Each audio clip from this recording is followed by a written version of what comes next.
qoy bar gaafin isin galaan jiru na fakkaata. Wanti amma isin jettu laal namni hun gizee hedduu amma akka isirraa hubadhetti namni waan bakka rakkoo isii kan akka hubannu barbaaddu na hubadhaadha mala amma isin sagalee naaf ta'a na hubadhaa miidhameen jiraadha jechaa jirti. Rakkoo isin malee gargaarsaa miti achirraan immoo ispoonsarii ilmaa kee akkam isin jettu ta'a ijoollee kana kophaa. Usmee faa jeneraal faa galchi ijoollee waa dubbachuu dandeessu laal.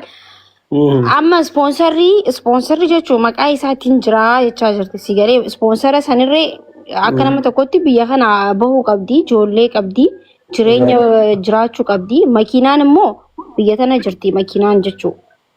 Makiinaan maqaa isaatiin jira. Yoo kan maqaa isaatiin jiraate akka seera biyya kanatti waan maqaa keetiin jiru gurgurachuus ni dandeessa. Beekte biyyuma kamittuu Itoophiyaatti waan maqaa keetiin jiru banni gurgurtaa bara. Maaliif jennaan waraqaa irratti maqaa keetiin jira taanaan akka feete godhuu dandeessa. So makiinaan sunillee akka maqaa ijoolleetti deebi'uu maalleen amma wanta kana keessa hawaasa Oromoo hin galche jechuudha. Wanta kana ka guureessu uummata Oromootii ka gargaareessu uummata Oromootii hawaasa isii gargaareetti himachaa jirti na hubadhaan san na fakkaata. Ekoo kana keessatti gargaarsa barbaachisa. Kanamaa kee amma kanarratti wanti isin jette kanarratti illee namni bira dhaabbachuu barbaachisa. Diinagdee illee waa waa tokkoon isinitti mala. Mana dalga deebisiisiifu. Wanni godhi mana dalga deebisiiti. Mana dalga deebisi mana nama saddeeti deebisiiti. Ol galchi jeneraaliin jala jirti ijoolleettiin. Okay, maakii ilaali wanni ani isinitti muu qabu. Maallaqa dheengedda gadaa resturaantiin illee na gargaare san hawaasni Oromoo waan an gargaarame sa.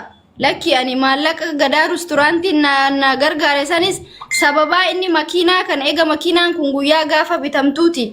Galii silaa mootummaadhaa galchan hin galchine an maallaqa kana makiinaa duraanillee ittiin fayyadamaa hin turre isumatu makiinaa ittiin fayyadamaa ture eega inni hidhameetu baatii sadi eega gaheen maallaqa san isaaf jechan fuuchuu eegale sanuu na dhorkatanii warri masuulinnatii makiinaa sana ofirkaa sanuu amma sigalee maallaqa gadaa resturaantiin naa guure san sigalee ani homaa sumunii tokkorraa hin fayyadamne makiinaan sun qabamtee makiinaa sanan ittiin baase. Sababaan isin qabamtes ulaagaalee seera isaa hin guunne eega guyyaa gaafa bituuti. Baajata mootummaa waan hin galchineef qabamtee doolaara 3,300 makiinaa sanan ittiin baase. Akka naa beektan wadda isinii baasu jechuudha. Anu dhageen mootummaan biyya tanaa makiinaa qabdee jechuudha. Qabdee tan maallaqa saniin baase. Anumaa wanti makiinaan kunillee eega gaafa bitamtuuti. Ani homaa irraa hin fayyadamne. Inni qabamee mana hidhaa baatii 3 moo baatii 2 eega gaheen maallaqa san gaafa rakkadhee waan an ittiin deddeebi'u gaafa dhabu kennaafi jedhe mana hidhaa keessallee taa'ee kanan an asii isaa akkanatti sagalee ta'u kanan asii isaaf ilmaan isaati akkana boo hidhaa keessa taa'ee makiinaa sana gurguraati maallaqa lafa naa kaa'aa jechaa ture sigalee waan kana hunda ammoo amma eega inni mana hidhaatii baheen dhage akkasuma ammoo ammas dhiibbaa gochaa jira naa ergaa makiinaa gurguraati gaafa inni jedhu an qoosaa si'aa jira dhumarratti amma ammoo bultii biraa jaarratee jireenya biraa eegalee jechuudha. Kana waan na gootan na godhaana naa hubadhaa hanga onaa kophaa kiyya akka ijoollee kana guddisaa jiru ammas ammoo haalaan keessa jiru ilmaan kun keessani akka gootan godhaati baqqaan akka dubartii tokkotti miidhameen jiraan wallaahi naasa'uu hin danda'an waan inni na godhe. Kan boonisiifu ani gama kiyyaa waan dhuunfaa kiyyaa akka nama tokkotti si gargaaraati kaan immoo hawaasni jirullee si bira dhaabbatuuti anaasaallee sitti dheeressuun barbaaduuti yaa adreesii lakkoofsa kan keelleen qaba waa hundaas dubbisaati bakka ulfaadhaa galatoomaas min jedhaati yeroo gaarii qabaadha. Imboon baqaasee imboon wanti hin dabarre hin jiru maaliif ennaan ijoolleen keelleen guddatti taarikni keellee boruun jijjiirama atillee boru nama biraa taatee jiraata guyyaan kunillee darba wanni hin dabarre hin jiru biyya lafaa kanarra eenyu namni wanti dhaabbataan hin jiru rabbii tokkocha nama uumee alatti. Kanaa jechuun imboon bakka guyyaan kun hin dabraati imboon bakka dubartiidhaati haadha dhiiraati haadha dubaraati boon sirra hin jiraatu. Imboon bakka boon sirra hin jiraatuuti waan dandeetta aga dandeetta yaada kee obsaan ibsadhu malee imboon dafi. Galatoomaa. Initi abshaala ta'eeti makiinas maqaa ijoolleetti silaa oguma duraatu makiinaan kan biraan immoo ilaalaadha maakii ifa manaa godhiitis warri achi jirtan hawaasni biyya tokko keessa jirtan hamma dandeettaniin ilaalaal aanan guchuma lufichaa hamma dhaqqaban ol qaban jedhanii haguma dandeettanii waan dhaqqabdan sun konkolaataan sanu yooma irraallee hafeef yookaan gurgurattee ijoollee ofiillee halkan takkaa namallee ittiin bulfatee yookiin manaallee ittiin kafalatti gargaara isin warri bira jirtan jecha biraan biyyaansu waan biraatiin illee gargaaruu dadhabdan yoo aga dandeettan yoo isin danda'ame. kana jedhaati ulfaadhaa galatoomaa haadhatti. Yaa bara amma wanti beekuu qabda. Wanta kitti waan dhageettanii isin amma yoo dandeettan gargaaruu dandeettan haalli mucayyoo tanaa hedduu nama ulfaata. Wanni ani beektanii akka hawaasni illee osoo qarqaaree natti tolu. Mucayyoon tun faayilii isiiti amma rakkoon guddaan. Yeroo hunda qarshii guuraa fi qarqaaraa jiraachisuun ni ulfaata ni beektanii namni harka namaa yeroo hunda yoo eeggate baay'ee rakkoodha. Yoo dandeettan furmaata dhumaa itti godhuudhaaf mucayyoo tana ispoonsarri sun akka malee itti jalaa jira bakka malee jalaa jira. Faayilii gurbaa irra jirti.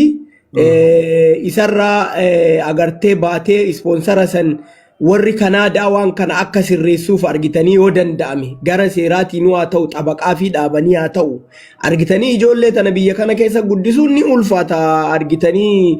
Namni lubbuu fi takkatti nu jiru bakka dhaabatu namni Awurooppaa Ameerikaatti ijoollee haganaa ilmaan haganaa baaftee biyya haganaa keessa dhaabatuun kiraa manaa kafaltee jiraatuun in ulfaata dhiisan makaisi. Yaa saniifuu yoo dandeettan jarana waan biraatii miti amma as jala jirta warri Kanaadaa isiin faayilima gurbaa kanaa irraa baasanii ispoonsaruma Kanaadaa san qajeelchanii fi akka biyya kanaa baatu yoo godhanitu furmaanni isii furmaata waaraati. Ammallee birrii $200 $100 namni Oromoo waliin guuree jaran waggaa idmee guutuu nama horachuu hin danda'u. Ilma namaati guyyaa guyyaadhaan nyaatee dhugaa uffata jijjiirachuu barbaada kiraa manaattu jira. Soo kanaafuu yoo ka danda'amu taate doobbii galchiin doobbiin gabbuuteerti doobbii ol galchiin yoo ka danda'amu taate waan kana ajandaa itti godhaa Oromoo furmaata waaraa itti barbaada haala kanaan haala nama isiniin jedhu kanaan waan atamma jette kanarratti ala jeneraal waan atamma jette kanarratti namni Kanaadaa keessa yookaan nama beektanii yookaan waan akkasii hariiroo qabdan namni akkasii meenu dubbisa yookaan asirratti paabliik irratti koottaati bakka waan qabnuun hin gargaarama. Waan nama gaafa du'e tiishartii bichaa hojjechiifatanii arraba muuxataa boollarra dhaabatu arraba mataa qabrii namaarra dhaabatuun qofti tiishartii namaan hojjechiifatanii hin ta'u bakka yoo dandeettan homaa gaafa duute biyyee irraa xooftanii hadha gargaara bakka waan qabdan. Saniifuu amma wanna san namni furmaata itti godhuu danda'u jalqaba irratti warra gaafa durii ispoonsara san galcheef ispoonsara sanillee sadarkaa inni irra jiru itti himanii ispoonsara san sababni gaaf durii godhanii siifuuf yaadanii yookaan guru abbaa warraa isiitiif yaadanii osoo hin taane sababa ilmaan isii kanaaf yaadanii ammallee namni ilmaan kana harkaa qabu isiidha biyya baqaa keessa waliin rakkataa jirti. Kanaafuu Oromoo mucayyoo tana bira dhaabadhaa yeroo hunda asirra baatee akka isinin boottu kana isin cubbifti. Wallahi ani fi kiyyaa hin beeka argitanii akka isin itti jiraattu biyya kanatti. Nuyi warri argitanii lubbuu nama tokkootiif nama lamaatiin jiraannu biyya kana keessatti rakkina baay'ee hamaa keessa jirra. Nu mataan keenya isii haadha ilmaan afurii adda ofii ilmaan kana guddiftu dhiisa. Yoo dandeettan nama ispoonsara gaaf durii galcheef san dubbisaa yookaan warra san dubbisaa waa maatii akka furmaata mucayyoon tun argattu. Amma ispoonsarri sun bakka malee rakkatee harkaa jira. Haalli faayilii isii kun rakkisaadha. Waan kana irratti furmaata godhaa ajandaa guddaa godhaa ijoollee warra asirraa argitanii bakka warra sheekota ijoollee warra argitanii fooloowarsii qaban aktiivistoota kanneen dubbisaati waan kana furmaata godhaaf jarana mucayyoon tun osoo biyyatti illee galtee bakki isiin dhaabbattu hin jiru akka argaa jirtan kana jaran sinigalee nazbee nama afurii isii waliin nama 5 biyya baqaa keessatti isiin takkitti nyaachiftee jiraachisu jechuun ni ulfaata nuti ni beeyna nuti ufii kenna rakkin namaa keessarra kennarra dhaabbannee yoo kasi ilaallu dhugaa mucayyoon tun jabdulle amma yeroo hunda isin kadhataa jiraachuu irra argitanii namni illee nama ifata rabbii miti argitanii sinigalee furmaata itti godhaati bakka takkaan isii gaya jalaa hafa ankanuma isin jechuu barbaada. Laali yeroo tokko dhiifama naa godhaati wanni ani isinitti himachuu barbaadu waggaa wanni amma ani huyna kiyyaa ol ta'e wanni an akka haasaa kana haasa'u kan na godhe si galee waggaa kana guutuu ijoollee kiyya kana biratti anatu argama si galee akka malee wanti garaana gubee wanni an akka ana haasa'u kana godhe si galee namummaan addunyaa kanarra akka kiyyaa miidhame hin jira jedhee hin yaadu maaliifi gocha inni anaaf ilmaan kiyyatti ni beeyta namni maybe ani suuraa si ergeera ta'uu ni mala sinii galee anamma madaa kiyya mara kiyyas ka ijoollee kiyyaas isinii fanen ergaa Sinii galee waggaa kana guutuu madaa baay'een qabadhee taa'e hawaasni kiyya ana baay'ee waan baay'ee naan jedhanii mucattiin kadhattee hin quuftu tiktookiin kiyyallee narratti gubatee akkasuma ammootu guyyaa hunda yeroodhuma ajandaa dhabdee sooshaal miidiyaa kanarra paablikiirra baatee kadhaa barattee boosi amma mubaarakiin sun dheengadda jechuudha akka malee hamilee na cabse garuu an gargaarsa oromoon na gargaarte uummata akka wanni anirra beekullee tokko hin jiru ilmaan kiyya zallamamte anis zallamame an kabajaa hawaasaatiif ani gocha inni anaaf ilmaan kiyyaratti gochaa ture obse akka warra jiru warra uummanni Liibiyaa jireenya jiraatanutti jireechaa ture asiidhan fuula keetti naqaa si galee yoo ati gabbaatee hawaasa oromootti matte lubbuu keellee lubbuu ilmaanillee hin baasadhe ani waan baay'een irratti godhaabe garuu har'a ani akka waan nama maallaqa hawaasni oromoo ittiin na gargaare ilmaan kiyya guddifadhe ittiin nyaadhe ani ittiin illee hin yaalamne yaalli ani yuenniitu na yaalte dhugaa rabbii dubbachuuf ganzaba hawaasni oromoo na gargaare haga onaa koomantiin waggaa meeqa guutuu arrafamaa beesan anis ilmaan kiyyas wanni takka ni beeytanii warri biyya kana keessa jirtan sinii galee waan an obsaa isiniin jechaa ture warra waan aan jedhanu takku girishii takka qarshii 5 abbaan ijoollee kiyya qarshii 5 kannee siifuu kana hawaasa oromootu baase ganzaba kana hawaasa oromoo birrii ummanni oromoo siif ilmoo keetii buuse ijoollee kee kanaan nyaachisi kanaan obaasi yookaan ammoo kanaan ittiin tajaajilame wanni inni naan jedhan jiru ani yaala dhuunfaa kiyyaan hin yaalame ijoollee kiyya kophaa kiyya giiftii asirraa argadhu nan guddifachaa jira sinii galee wanti na gubee kana hunda na haasoysisi hawaasni oromoo haga onaa waan ani ittiin maallaqa saniin ittiin gargaaramee ittiin nyaadhee dhugee ilmaan kiyya asiin gahadhese omaa ani wanni irraa beeku hin jiru bakka sagalee naa ta'ana. Okay, bakka mi'a namni kun waan dubbatan usmee fa'a eenyu doobbiin fa'allee dubbadhaati yaada keessa mi'a hunda. Ana hubanneerra si hubanna siif waan ati jetti kana hubanne. Warroota san kontaaktii ni qabda warra gaafa duraa ispoonsara isinii galche. Adreesii isaanii qabda bilbila isaanii.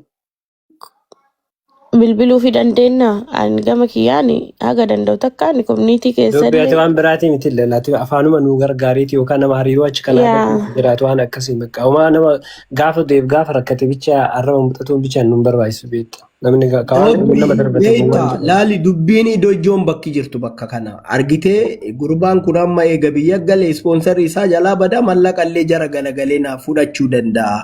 Osoo sadarkaa saniin deebiin mallaqni sunillee qabamee bakka jiru dhaabatee ispoonsarri sun sirraa'ee jarana siifuuf jettee miti Oromoon ka guurte ijoollee saniif jettee gurbaa saniif jetteeti miti ijoollee saniif jettee guurte. Ijoolleen tun biyya kana keessaa yoo hin bayini rakkoodha. Ani isinii hima hin danda'amu. Nuti warri argitanii lubbuu nama lamaa tokkootiin jiraannu dadhabneerra jireenyi argitanii kan namni argitee nama qarqaaru dhiisi. Harka ofiitiin namni dalagatee buluun biyya kana keessatti ulfaateera. Harreel nageenyaa hedduu rakkisaadha. Yoo dandeettan furmaata bifa saniin.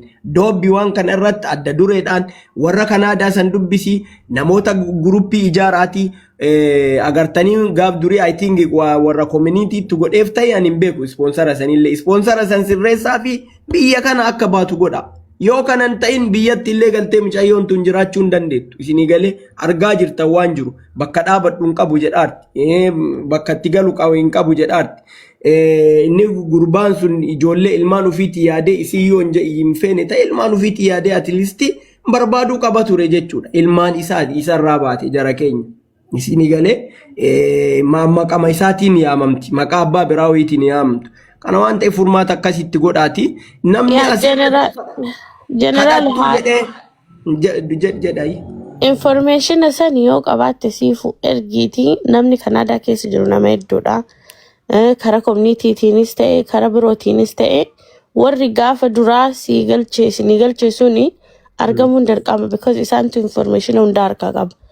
Information san yoo beekte yoo jara san beekte ani gama kiyyaani anytime ready dha dubbisee waliin haaseellee community birootittis nama birootittis namni achi keessa jabaa biroollee yoo jiraate akka waan kanarra dalaganii isa san maqaa irraa baasuu yoo danda'ame maqaa isaa irraa baasanii si akka qajeelu godhamullee hin danda'ama jechuudha. Kana ati siifu ati bakka hin boo'ineeti emotional taateet adreesii yoo dandeette imeelii isaa waa hunda doobbiidhaa dabarsii kenniifi asirratti mul'isin asirraa mitaa ta'u.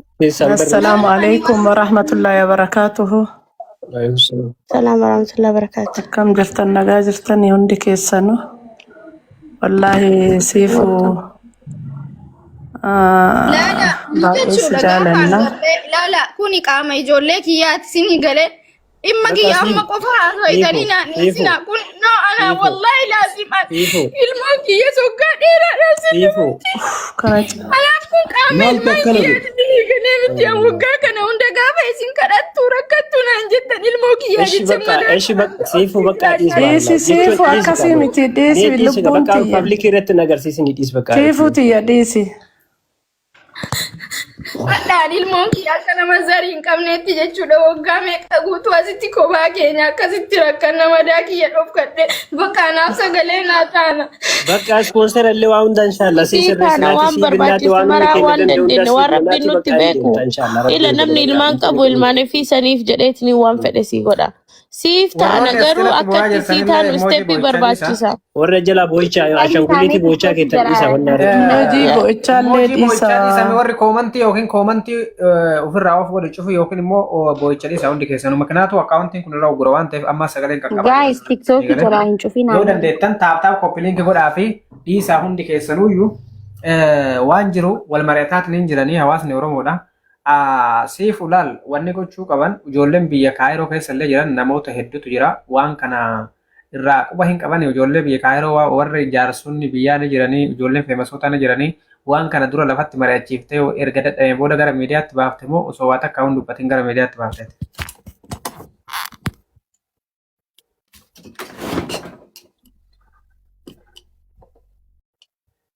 Connection isitti qabaa jira moo sagalee kee? Miyuutira jirta siifu. Siifu muyuutira jirta. Ammaaliif waan kana gaafadhe wanti kun. Cadhisaniitti bilbilanii gubbaanillee. Sagaleen dhageessaa jiru niitoorkiin isin jala boottanii qabee jira mucatti. Yaa asirratti kanaaf immoo barreessinaa jenna bar mikinaatu akkaawun tokkokiin nama qaba ammuma gaddar baasirraa nu guutuu harcaasee yoo laayivii kanarraa nu baasin eega. Dhiisa immoojii boo'icha rabbiin kadhaa fi bakka wanni goote yoo dhabdanii jettan. Immoojii boo'ichaa jalatti malee naati. Raanfaa itti bilbilanii yoo laayivii argitan ittiin bilbilinaa please.